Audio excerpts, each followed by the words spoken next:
Hello and welcome to the Daily Forex Report for July 11th. We're looking at the US-Japanese yen pair first.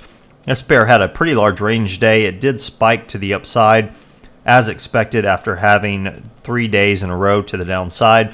We are looking for it to potentially go as high as 80.34, possibly as low as 78.76. Look for some resistance around 79.90 and look for some support around 79.25. Now the Euro-USD pair closed down, broke through previous areas of support. We are looking for it to potentially go as high on a reversal up to 123.43, possibly down to 121.48.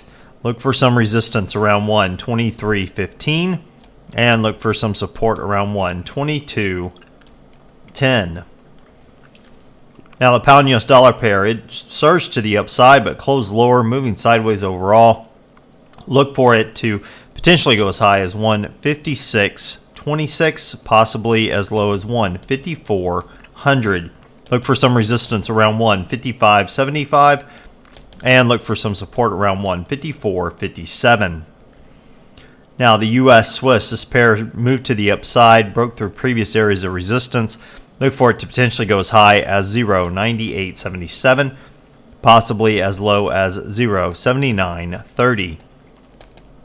Look for some resistance around 0.9830 and look for some support around 0.9750. Okay, now as far as news analysis go, we have the Bank of Japan releasing their rate decision tomorrow. No time given. Consensus is they're going to hold rates at 0.10%. We also have the European Central Bank publishing their July monthly report at 4 a.m. Eastern. No real consensus on that one. Typically the numbers have already been released, so it's not a surprise. It won't affect the market all that much. Then at 10 p.m. Eastern, we have the GDP for the Chinese being released year to date.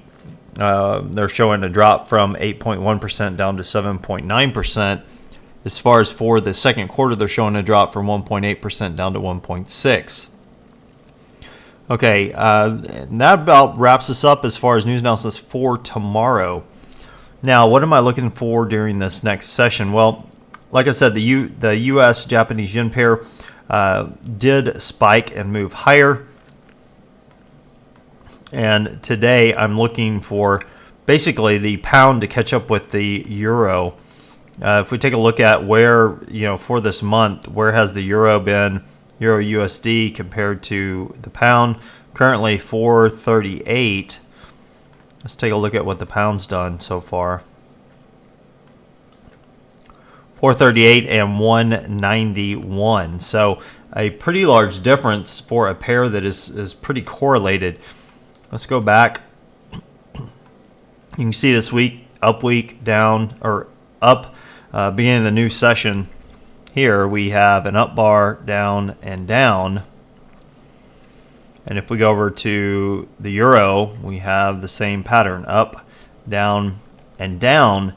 But the euros just dropped a lot faster and a lot harder. So I'm looking for the pound to catch up. You can see this nice little trend line that's developing. Looking for it to spike to the downside. Let's drop down a little bit. Go down to the 15-minute time frame, get an idea of what we're looking at here. As far as a trend line, that's a pretty nice trend line. It's been hit 3 times. 1, 2, 3. And we have this fourth one here, not exactly straight, but nonetheless, look for it to break that trend line. If it breaks that trend line, look for it to come on down at very least 30 pips. You should be able to pull 30 pips out of no problem. Well, I hope that helps, and until next time, this is Jason Fielder. Good trading.